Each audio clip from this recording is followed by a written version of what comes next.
Bushfires, they're raging in California as we speak, as we mentioned the other day, and we'll soon be in another bushfire season here. The report into the New South Wales bushfires has been handed down and the state government has accepted all 76 recommendations, many of which are just pathetic, to be frank. I'll have more on them in just a moment. We've been onto this since last spring and all over the summer, calling out how media, politicians and even some emergency services operatives have been exaggerating what was, of course, a horrible fire season. We demonstrated from old media reports that damaging fires early in the season were not unprecedented, that blinding smoke haze in Sydney was not unprecedented, and so on. And even as there were deaths and devastation, the claims about the fires being unprecedented just weren't right. In the end, they were the most damaging fires in New South Wales history, but there have been bigger areas burned in the past, and across the nation, far higher death tolls, more damage, and so on. But none of this stopped most of the media. This really is unprecedented. An unprecedented 16 emergency bushfire warnings are in place. The government has declared an unprecedented 7-day state of emergency. Yes, it's been unprecedented. This angle was pushed by climate activists desperate to use the bushfires to push their agenda, which is pretty sad because whether the climate warms or not, and whether we and the rest of the world ever do much about it or not, we're always going to face catastrophic fire danger. We always have and we always will. So the question is, what do we do about it to make sure we don't have such heavy loss of life and property in the future? Well, let's look at some of the recommendations. As is the way of the world, every report these days has to include politically correct references, such as recommending all staff in evacuation centres have training in Indigenous issues so that they are culturally competent, whatever that means. There are recommendations for protocols and training for firefighters on wildlife rescue. I mean, please, a koala rescue push stemming from Twitter and the nightly news.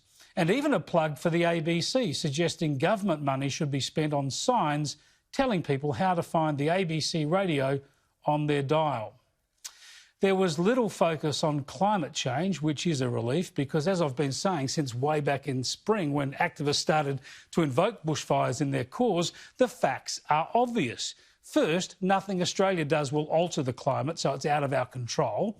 Second, if the climate warms or dries and the fire risk increases, it doesn't change what we need to do.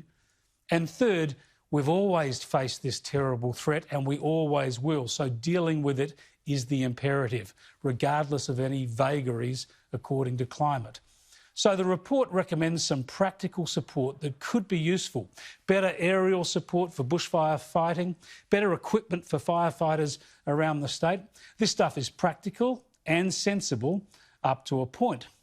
But crucially, there's a strong focus on fuel reduction. Now, as many of us have been saying for months, this is the one crucial factor in fires that we can control. We can't reduce the heat, we can't make it rain or kill the wind. We can keep fuel loads low in crucial areas. So there's a need for more prescribed burning, clearing and grazing in dangerous zones. You don't say. All of this has been known since before the fires, for many years, decades, millennia, in fact. The report even dips in its lid into Aboriginal controlled burning practices. Fair enough. But one recommendation on this really did trouble me. It suggests subsidising landowners to reduce their fuel loads. Talk about getting it the wrong way around. The real problem around the country up until now is landowners who want to clear fuel, who want to cut down trees, who want to burn fire breaks or clear bush. The problem's been that they've been blocked, barred, prevented by councils and other regulations. They don't need subsidies from taxpayers or anyone else. They need the freedom to make their properties safe.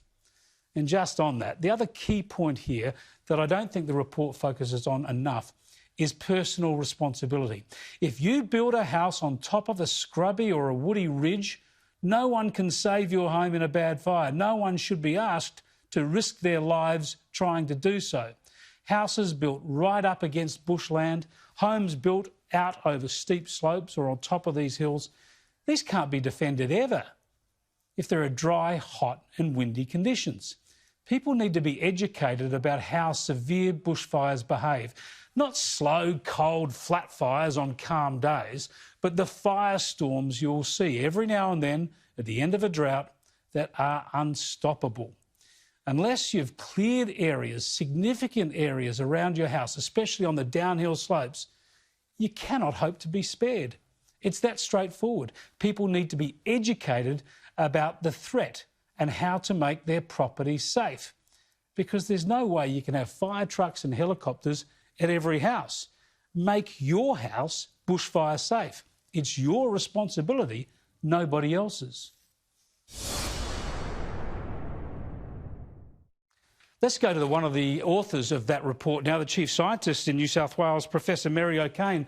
Thanks for joining us, Mary. Can I firstly congratulate you on the practical nature of your recommendations? The focus on fuel reduction is obvious.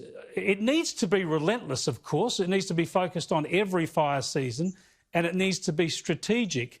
Does this show that we've just dropped the ball on this over the past years or decades?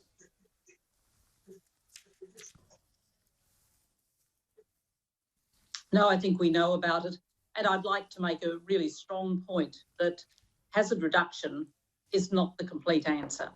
Hazard reduction tends to be a good thing to do on balance, but it won't necessarily protect you. I think what you were saying just before was tremendously important, that the fires, people do need to take responsibility. They need to realise if they live in certain areas, it can be very dangerous. And we tried to give a strong message of, if you are in a dangerous area and there are one of these big, bad mega fires, the message is get out. Yeah, the difficulty is how to make those houses safe, especially the topography in New South Wales. As you'd be all too familiar, so many homes built on those woody ridge tops in the Blue Mountains and elsewhere, and of course even along the coastline, because people like the view. But that's precisely the most dangerous place to build a house, and it means you have to have a vast cleared area downhill if you're going to make it safe. What needs to be done there in terms of education and maybe even planning controls?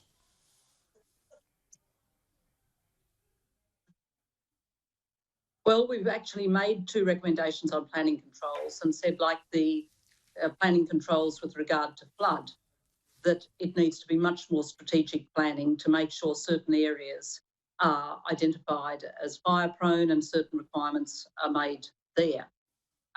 But you can't ultimately completely protect your home. It is just a house. You need to get out if those fires are coming to you and you're instructed by the RFS to get out. It's really important for people living there to know that they are taking risks. And I agree with what you said, that education is an incredibly important part of what we need to do, particularly in the face of these mega fires. They're not ordinary bushfires, as you said.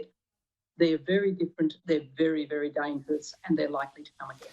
Yeah, everybody in these areas, apart from making their property as safe as possible, needs to say, as you have a fire plan and an evacuation plan. They need to know that they need to do that early enough, because if you leave it too late, of course it can increase the risk. And the trouble is that some of these fires can be a once-in-a-generation occurrence. Of course, you could be living happily amongst the bush for 20 years and not face this problem, and then suddenly it's there, whether it's at the end of a drought or a particular hot spell. How do you think we can just be vigilant enough so that everybody in these areas understands that threat? I fear that sometimes they see bushfires on the news, on television, and they look fairly tame because people can only get close to them when they're relatively tame. When there's a firestorm, no one can get anywhere near it. It's impossible, and any cameraman near it wouldn't survive it.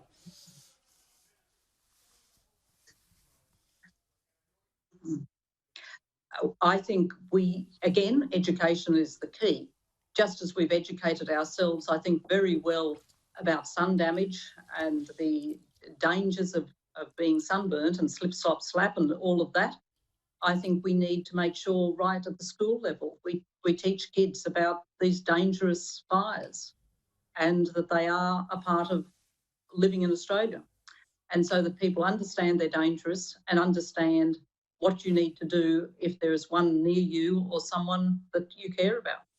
We've spoken to Shane Fitzsimmons in the past, who said that a lot of prescribed burning in the past has been prevented because of the fear of smoke or complaints about smoke going into settled areas. Now, that is a legitimate health problem, as you've talked about in the report. But in the end, if prescribed burns close to settled areas need to be carried out, that's got to take precedence over it, rather than the threat of smoke over those same settled areas.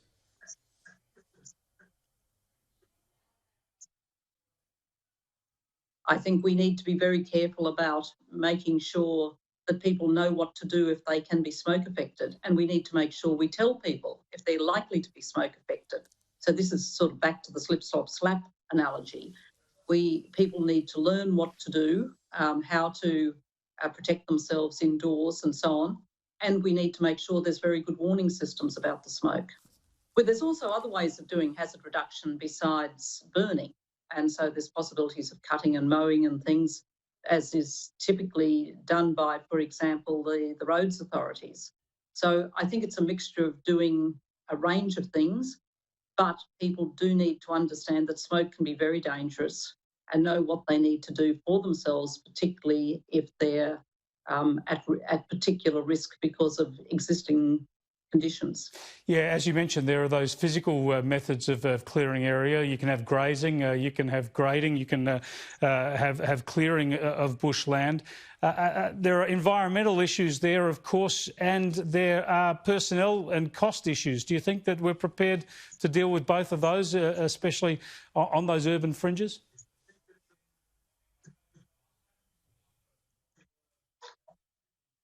Well, I think we've got a choice. I think we either deal with them or we face greater loss of life. So I think it's one of those important issues, particularly if we're likely to see fires of this kind again. And we've had them before. We've had fires like in recent memory, the Black Saturday in Victoria, the Canberra fires of 2003. So I think when you're looking at cost, it's about life and protection of life and property, as Minister Elliott said yesterday. And, what's it worth? Or should people bear the cost of maybe moving somewhere else, not living in the forests? Professor Mary O'Kane, thanks so much for joining us. Professor Mary O'Kane there, who's one of the authors of that New South Wales bushfire report. As I say, I have my quibbles with a few things in there, as you will with these government reports, but it is useful. It's very practical in focusing on fuel reduction and some of these planning issues. But as I say, remember, if you live in those areas, in the end, it's your responsibility to have those plans and make your place as safe as possible.